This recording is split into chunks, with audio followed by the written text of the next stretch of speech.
Hi everybody and welcome to the RC Retro channel. In this episode we're going to take a look at, does it really need an introduction? I mean, it's probably one of the most iconic Tamiya RCs ever, let alone one of the most iconic RCs of all brands.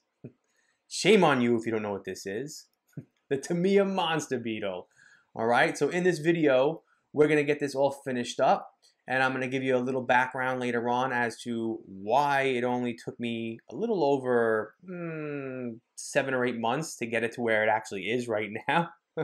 And then we'll get the rest of the bits and pieces on over here and get it stickered up, and I'll show you the end product. And I feel like as a Tamiya collector and a person in this hobby, you have to have a Monster Beetle in your collection, whether it's an original or a re-release. So we'll cover all that in a moment, but I just wanted to go back because I made a very bold statement at the beginning of this video by saying this is probably one of the most iconic RCs of all time, and I want to back that up with my personal opinion, and I'm not trying to rub anybody the wrong way. When you think of an icon, you think of a person or a thing that has had a long-lasting effect or great impact.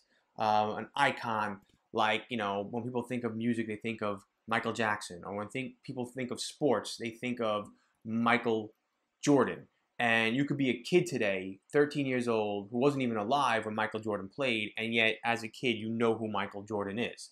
LeBron James today is a perfect example. My wife doesn't even follow sports, but yet she knows who LeBron James is.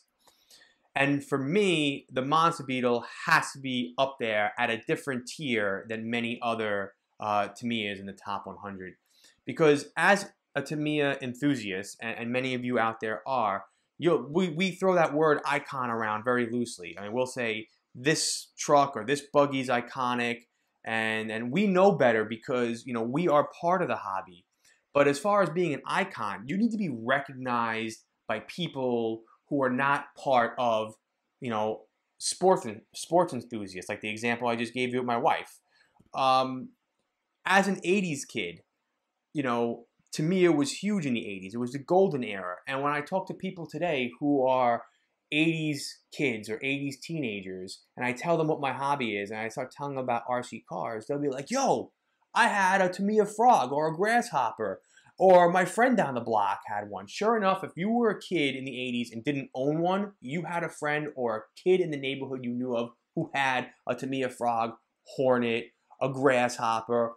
And a lot of people will say the Monster Beetle. They'll be like, yo, that crazy looking monster truck with the Beetle body on there. The Beetle monster truck, they'll refer to it. And of course, they're talking about this. And that's why I feel like those RCs, the Hornets, the Grasshoppers, the Beetles, are in their own iconic category above all else, because they are recognizable by people who lived through the 80s who are not RC enthusiasts. Anyways, right? So the film footage you're about to see was from the summer, or the beginning of the summer of 2020. And it's taken me that long to get to this point because I was about 3 months into painting this on and off, doing all the different little detailing of it. And I had most of the video shot, and then I have everything saved on my external hard drive, and then, well, my external hard drive crapped out on me, and then I had to send it to data recovery, and they were only able to recover my RC10 restoration video. That was the first video I put out of the new year, 2021. Other than that, everything else went kaput. And so, luckily enough, I shot it on my iPhone, and I had a lot of the raw footage saved. So the video footage you're about to see with me in it at some points is stopping to reflect on how the whole paint job is going. I'm going to look very different. I'm not going to have a beard. I'm going to be tan. My hair is probably going to be a little shorter. So just wanted to give you a heads up on that. So we'll get through the whole painting. I screwed up, and I will explain what that was in the video. I actually painted this, I think, like 3 times. So bad. But it still looks awesome. All right? And we'll get it stickered up, and I'll show you the end product. So with that, enjoy the video, and I'll see you back here at the end.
Just a quick check-in to talk to you all a little bit about the process of painting the Monster Beetle.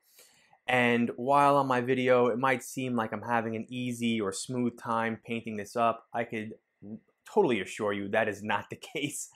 I actually avoided a major crisis, or at least I like to think it's a major crisis. I was actually outside putting on a second coat of paint on this, and I did check the forecast, which called for no rain, partly, sunny, cloudy skies, and low humidity. And next thing you know, I'm out there and it's a sun shower, and I grabbed this thing and ran for cover, ran into my garage, and when I looked down, a few drops of rain did land right on the wet paint. So right away I went inside onto the Facebook groups asking for advice. What should I do? And everyone said, don't wipe it off, just let it dry, wait 24 hours for the paint to cure, and then use 1500 grit sandpaper, work your way up to 2000 and give it a wet sanding. And make sure you do it all over the car, not just in the spots where the rain landed on it, because you want to make sure it's nice and even. And sure enough, that's exactly what I did.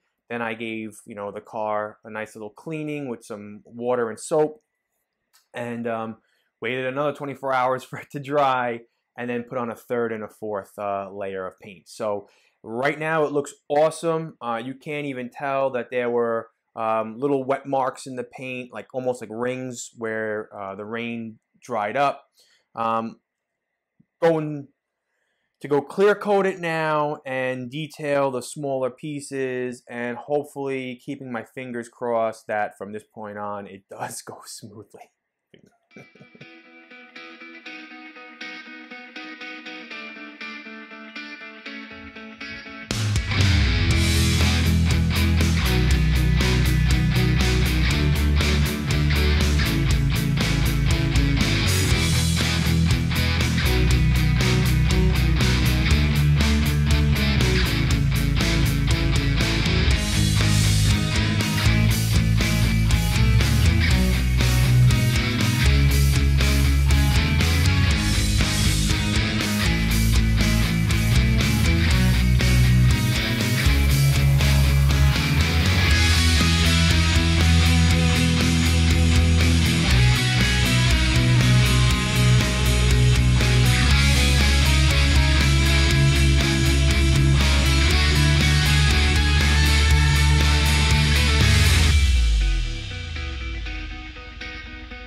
The Monster Beetle is done, and wow, it looks absolutely awesome. I can't be more pleased with how it turned out.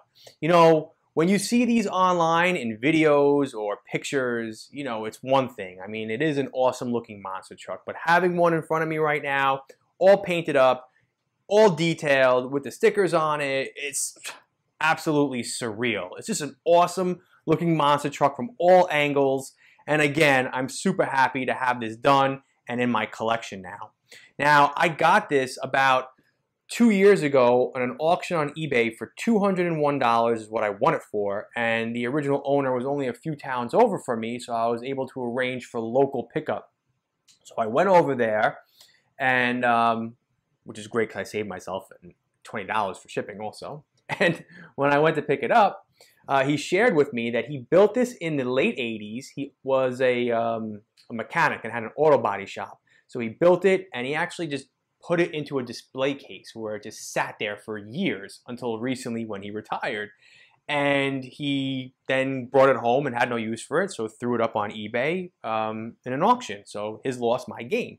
But what's even cooler is that he never even ran it or even bench tested this thing. He just basically put it together, threw a servo in the front just to keep the wheels in place from wobbling around, never put a receiver in here, and never even ran a battery through it, nothing. So this is built, stored in a glass case for display in mint condition. And I asked the guy, I'm like, you didn't even want to spray the body or put the stickers on? He's like, nope, I liked it just the way it was, built with the white body on it, that's it. He didn't even like put Arnold Applewhite, or I'm sorry, Arnold, that's it's the Terra Scorcher, Albert Attaboy together. He just basically left everything in a bag of all the spare parts in a drawer, and it sat there for 20 some odd years also. So I got all the original little bits and pieces, like the windshield wiper and the little VW logo over here, and you know, all the little pieces to Albert. So for $201, I don't think you could beat that, an original mint condition Monster Beetle. So awesome.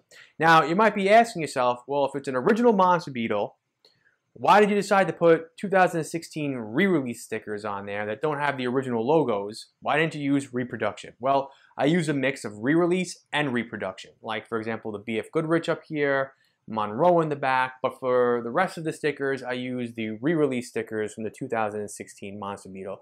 And the reason why I did that is because I thought the colors looked a little bit more vibrant. The lettering was a little bit more, sharp and crisp around the edges, and the silver on the reproduction is silver with a gloss, whereas the re-release stickers from the 2016 Monster Beetle are a little bit darker and have more of a metallic look to them. If you look close, it's like a metallic sparkle in the silver over here. So I kind of like that a little bit better. And to be totally honest with you, just because it doesn't say Weber over here, or the yellow sponsorship over here, now it says Speed Disc, I forgot what the original one was, doesn't really bother me. I don't mind not having, over here the original sponsors, and it's saying Tamiya instead of Weber. Looks awesome as it is, and I'm extremely, extremely pleased.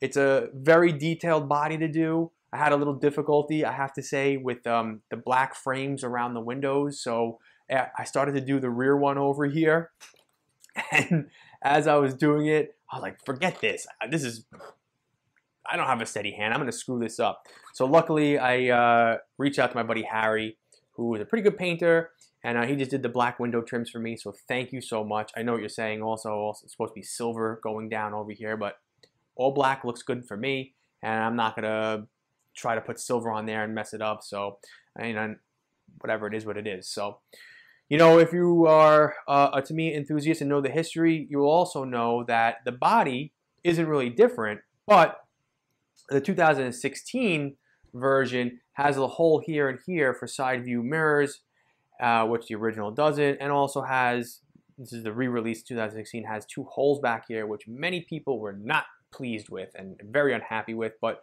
you can put a little putty in those holes and let it dry and sand it down. I think the holes were because, was it Stadium Blitzer? I think it shared the body, or they used the mold from the Stadium Blitzer, whereas the original Monster Beetle body was white and shared that mold with the Sand Scorcher.